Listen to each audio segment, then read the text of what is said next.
Gracias por continuar con nosotros. Ahora en su segmento en Agenda vamos a continuar hablando acerca de las preocupaciones que se encuentran y que están aquejando a la ciudadanía en materia económica. Vamos a hablar acerca de el costo de los servicios básicos y también el costo de los medicamentos que en medio de este contexto de la pandemia del coronavirus en nuestro país han incrementado, Odilí. Muy buenos días, Michelle. Muy buenos días también Juan Carlos López, de Defensoría del Consumidor, ya nos está en este momento acompañando para conversar sobre ese costo de servicios básicos y también el costo en el precio de los medicamentos, si hay o no especulación en ese precio de los medicamentos, cómo ha sido también la implementación de esa reducción de un 3% en el costo de energía eléctrica, en sí también el costo de los combustibles de cara a lo que cómo se adquiere en este momento el barril de petróleo a nivel internacional. Muy buenos días, Juan Carlos. Buenos días, Michelle, buenos días, Odilí, y obviamente contento de verlos, pues ahora físicamente, sabiendo que están bien de salud, es una bendición justamente. Gracias, igual, Juan Carlos. Y bueno, al final de lo que estamos platicando viene casi de atrás para adelante en tema de resumen. Económicamente el nicaragüense, el ciudadano, la está viendo muy difícil económicamente, más allá del tema de la salud, la población, la gente comienza a sentir que le está costando más hacer los pagos a determinadas instancias, ya sea energía eléctrica, agua potable, servicios públicos como tal, y se le suma también una carestía de la vida. Pues ha habido un aumento desproporcional con respecto a muchos productos suntuales de la canasta básica y también se traslada a medicina. Obviamente eso era algo que ya estaba anunciado porque obviamente Nicaragua es un país relativamente pobre, se ha venido deteriorando más aún la economía en los últimos 2 años y medio, aún más de lo que hemos venido suscitando, y obviamente esto, el tema de la pandemia, nos ha puesto con la cabeza casi una guillotina, ¿no?, a la población nicaragüense. La gente estaba buscando, tal vez hace 2 o 3 semanas, buscar nuevamente su comportamiento económico como antes. La gente estaba volviendo a abrir unos tal vez bares, restaurantes, o teniendo nuevamente el acceso para que, obviamente, que haya un ciclo económico pues en la vida cotidiana, en la microeconomía. Sin embargo, es notorio de que la gente de igual manera sigue acaeciendo, por ejemplo, no poder pagar los servicios básicos, le está costando poder acceder a los medicamentos, como te decía, y cada semana comenzamos a notar que el tema de los combustibles es un tema repetitivo. Pues hasta el día de hoy las circunstancias no han cambiado para bien, sino que viene deteriorándose, pues, y eso creo que ustedes, nosotros, la gente que nos está viendo detrás del televisor, puede notar que es una realidad que empieza a socar un poco más la faja en los bolsillos de la población nicaragüense y de las empresas también. Ese 3% se ha estado aplicando, hablando también del subsidio que ha venido disminuyendo, aunque no en su totalidad, ¿verdad? Y lo que pasa es difícil medirlo inmediatamente porque tenés que al menos dejar 2 o 3 meses de ciclos de consumo. Realmente por la postura en su momento de nosotros, el grupo que trabaja conmigo, o particularmente de manera personal, te digo, el tema del 3% es algo efímero, pues algo que realmente el nicaragüense no lo va a ver, no trae una política consigo esto realmente. O sea, detrás del 3% simplemente es una noticia política que el gobierno tiró para que la gente medio hacer política propagandística realmente, porque detrás de esto no hay ninguna política relativa. O sea, el 3% que viene después, no sé si no hay un análisis de que van a mejorar las tarifas, los precios tarifarios. Inclusive algo que nosotros hemos estado esgrimiendo un poco, haciendo comparaciones en otras legislaciones, y es un tema que puede ser relevante, si bien es cierto, nos van a disminuir las tarifas por los precios, etcétera, es que aquí inclusive nos cobran un 15% de impuestos a los agregados para las personas que consumen energía eléctrica relativamente, o un 7, un 8% a aquellos que andan de 150 hasta 300 kilowatts. Realmente eso, o sea, le estamos pagando energía cara. Sí. Yo ponía el ejemplo. Y a nivel centroamericano es una de las más caras. Era una de las más caras, y en comparación al poder adquisitivo, o sea, Costa Rica la tiene alto, pero el poder adquisitivo es mejor que Nicaragua. Entonces hay una disparidad. Entonces, solo un comentario antes de la llamada es que tenemos una energía cara, el costo que estamos pagando, pero aparte te cobran alumbrado público por aparte, te cobran comercialización por aparte y regulación INE por aparte todavía. Y aparte de eso, te cobran el 15% del impuesto a lo agregado o la parte alícuota, pues depende de tu rango de consumo. O sea, ese porcentaje de impuesto pensaremos nosotros o debería de eso cambiarse estructuralmente, porque eso está agobiando a la población nicaragüense aún más de lo que vive. Como no, tenemos una llamada. Así es. Vamos a escucharlo. Le recordamos a la persona que nos está hablando por teléfono que le baje el volumen a su televisor. Muy buenos días. ¿Cuál es su consulta? Sí, buenos días.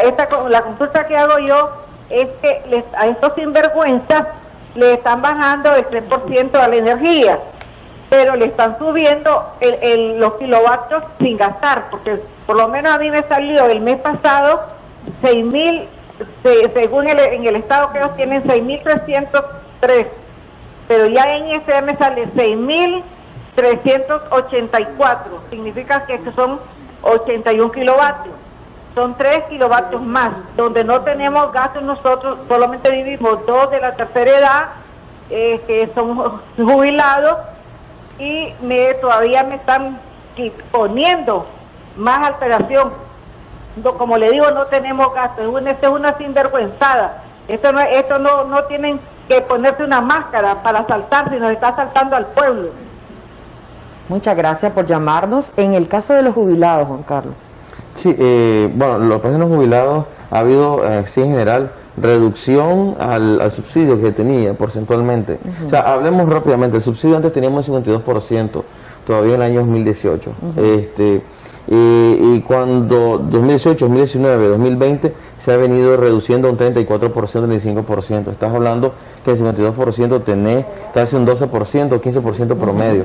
Eso es lo que hay, y posiblemente lo que hay el subsidio de 150 kilos hacia abajo, y también para proporcionar a los jubilados. Y claro, el jubilado la va a sentir, porque posiblemente la pensión anda en 3.000, 4.000, 5.000 córdobas, depende obviamente del monto de retiro que tuvo el usuario. Juan Carlos, a este incremento de la facturación de energía eléctrica se suma el hecho de que en muchas farmacias de nuestro país, muchos de los medicamentos que son recetados para atender la situación de la pandemia están con los precios elevados, esto evidentemente por la gran cantidad de personas que están requiriendo de estas medicinas. ¿Se está haciendo algún tipo de control sobre los precios para evitar la especulación de estos productos?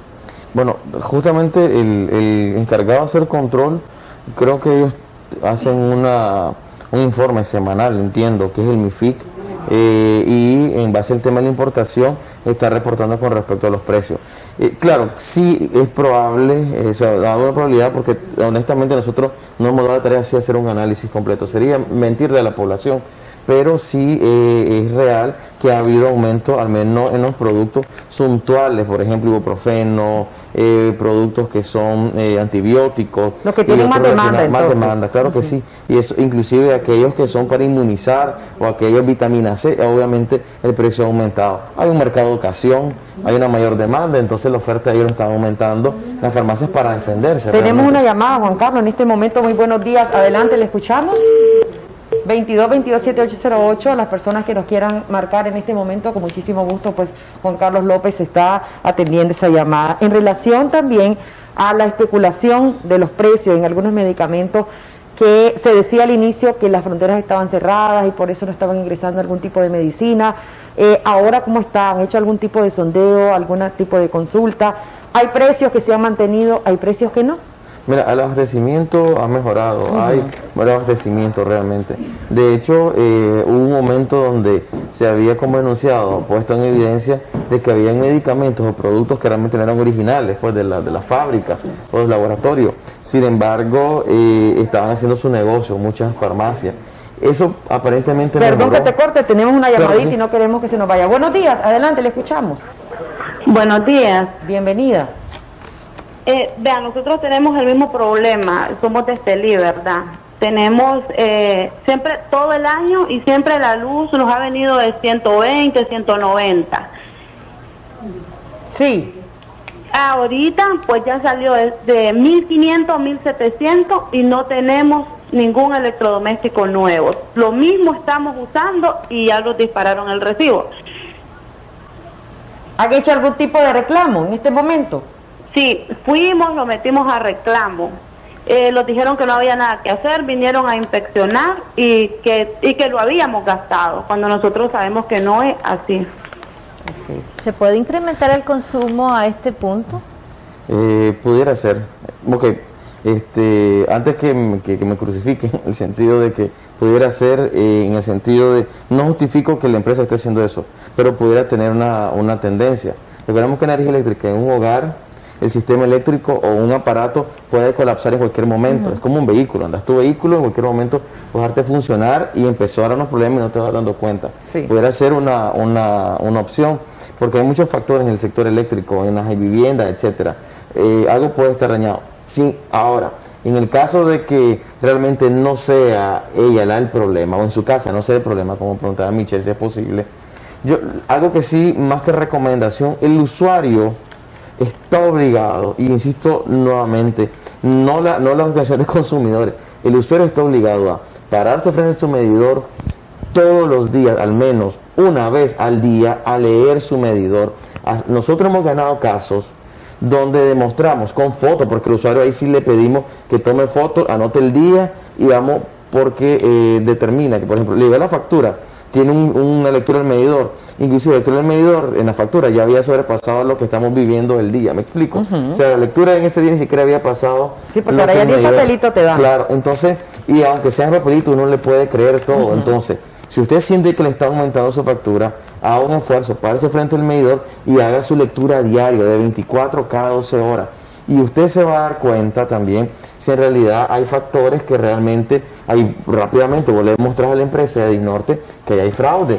¿Qué pueden hacer? Inmediatamente se le tiene que revertir ese monto. Pero insisto, es una obligación del consumidor. El consumidor, nosotros le decimos, haga su reclamo, le presentamos su reclamo. Pero si no hay pruebas suficientes, la empresa distribuidora y el ente regulador, miren, se lavan las manos, dicen, no, y yo tengo las pruebas, vos no tenés información. ¿Qué se puede hacer o qué pueden hacer los ciudadanos ante esta falta de medidas que debería de estar tomando el Estado para proteger el bolsillo o la economía familiar? Me gustaría que nos respondas luego de escuchar a la siguiente llamada telefónica. Recordemos bajarle el volumen a su televisor para que la comunicación sea mucho más fluida. Buenos días, ¿cuál es su consulta o comentario? Buenos días. Bueno, la consulta que tengo es la misma de la compañera anterior. Tenemos siempre el mismo problema del recibo de luz. Normalmente aquí vive una pareja, un matrimonio con 2 niños. Nada más, tenemos los mismos aparatos igual. El recibo normalmente nos viene de 700, 600, pero ahorita tenemos 2 meses anteriores de que no se nos baja de 1800. El mes anterior lo que bajaron solo fueron 100 córdobas de 1700. Lo metió a reclamo mi esposo, pero de igual manera no le dieron ninguna solución. Cómo no, muchísimas gracias. Okay. Voy a contar dos, la de la señora y la tuya, Michelle. Yo algo sí que le aconsejo igualmente al usuario, pareciera repetitivo, pareciera que estoy mandando a los usuarios que hagan todo, pero tiene una responsabilidad el usuario. Lo que también a nuestro lado tratamos de ayudar a los usuarios es, nosotros mandamos a electricistas residenciales o ingenieros, le hacen una revisión, pero más que inspección, lo que hacemos es un plan de ahorro. Por ejemplo, vos estás consumiendo, hablando en Córdoba, pues, 5.000 córdobas, que equivale a 200 kilos al promedio. Sí. Y vos decís, Juan Carlos, yo no quiero seguir pagando 5.000 córdobas, ayudarme a reducir el consumo. Nuestro trabajo, aquí lo que hacemos es ver si el problema lo tiene la empresa, porque si demostramos que la empresa le está robando al cliente, hombre, nosotros le demostramos si a la empresa cómo le está haciendo, pero el cliente nos tiene que proporcionar pruebas fehacientes y tiene que hacer un esfuerzo el usuario. Y por otro lado, si el problema lo tiene interno, una refrigeradora que ya no funciona, las instalaciones eléctricas o algo que no está adecuadamente, nosotros le hacemos un plan de ahorro y educativo. Para culminar este tema de la energía y de responderle a Michelle antes que se nos acabe el tiempo, es que en lo que tratamos también, nosotros íbamos a la casa del usuario y tratamos de decirle, mira, a partir de hoy usted me va a leer el medidor, le enseñamos a leer la factura para que no todo el tiempo esté en esta misma zozobra. Sí. Y después de ahí le damos un plan estratégico para que reduzca su consumo. Si el cliente ya no lo asume, o realmente se nos hace difícil poder ayudarle. Y si el problema lo encontramos en Disnorte, nosotros le peleamos, tratamos de pelear obviamente ante Disnorte, ante el INE, para que el cliente quede protegido. Ese es el trabajo que nosotros tratamos de hacer para proteger al consumidor. Al final el consumidor también se tiene que proteger solo, pues realmente. Tenemos una última llamada, Juan Carlos, que nos gustaría respondiéramos para que no se queden pendientes ahí. Muy buenos días, ¿cuál es su consulta? Muy buenos días. La consulta es breve. El medidor lo tengo en mal estado, o sea, no da lectura. Introduje el reclamo y la resolución que me dieron fue, no importa, desde la central te facturamos, y me cerraron el caso. ¿Acudo a INE o qué otra cosa se hace? Gracias. Déjeme sus datos completos, también el número de teléfono, para que así le haga la consulta directamente a Juan Carlos López. Y sí, le eso ayudar. no puede ser. Él debe tener, no sé si tiene una foto, me imagino varias fotos, y se la anexó a la empresa o al ente regulador. Eso no puede ser posible. Un medidor en mal estado y le estén aplicando un consumo promedio. Eso no puede ser. Pero eso sucede hasta con el agua, te cuento, porque pasan midiendo la cantidad en el medidor de agua, sí, y el medidor está aterrado de tierra y está dañado incluso. ¿Y cómo lo miden? Solo ellos saben. Totalmente de acuerdo. Tenemos otra llamada. Ok. Bueno. Juan Carlos. En ese caso, el cliente está en obligación de pelearlo, el cliente tiene la responsabilidad de pelearlo con pruebas, a lo mejor prueba una foto, un video que tome, lo lleva al ente regulador, la empresa, si no nos busca a nosotros, por organización, que él se sienta más cómodo para obviamente poder establecer una documentación contundente ante la empresa distribuidora, porque esto no puede ser posible. Juan Eso Carlos, le pasa una mucho consulta al también. respecto de este caso, el cambio de medidor porque está defectuoso, ¿lo tiene que asumir el consumidor? No, eso tiene que ser la empresa distribuidora. Y algo que se llama... ¿Se dan casos, sí, en donde la distribuidora está cobrando Sí, el medidor? Sí, eso se le llama primero fraude en la facturación, es un fraude, de hecho es un delito por parte de que comete la empresa distribuidora, sí, o los subcontratados pues que andan ahí. Y segundo, hay algo más delicado que es algo que ellos le ponen como consumo estimado. Y el consumo estimado o promedio solo se va a hacer en los casos de caso fortuito, fuerza mayor, valga la redundancia. En otros casos no debe aplicar y él no debe de costear ese monto, o sea, él debe de revertir su facturación mediante el consumo promedio que él tenía anteriormente. De ahí la importancia de aprender a cómo leer, ¿verdad?, el nuestra medidor. factura, Mire, ¿verdad? la gente se ha dejado montar, y digo la gente, la población, no, porque aunque nosotros metamos cartas, etcétera, la gente a veces no reacciona. La gente ha permitido que quiten su medidor y se lo pongan en un bastidor. Eso no puede ser. O sea, nosotros le hemos metido cartas, le hemos hecho pleito a la empresa. Además, le hemos ganado juicio sumario al INE y a Disnorte. Lo importante siempre es tener todos los documentos a mano, la factura, valorar el histórico de consumo, es muy importante. Y las pruebas, como vos lo decías, Juan Carlos López, muchísimas gracias por habernos acompañado. Si quieren mayores detalles, ahí veíamos el número de teléfono en pantalla para las personas que quieran alguna consulta con la Defensoría del Consumidor, Michelle. Así es, gracias Juan Carlos por estar aquí y esperamos continuar hablando acerca de este tema que, como hemos visto por el resultado de las llamadas telefónicas, afecta a muchos ciudadanos nicaragüenses. Nosotros vamos a hacer una pausa comercial, ya regresamos con mucho más.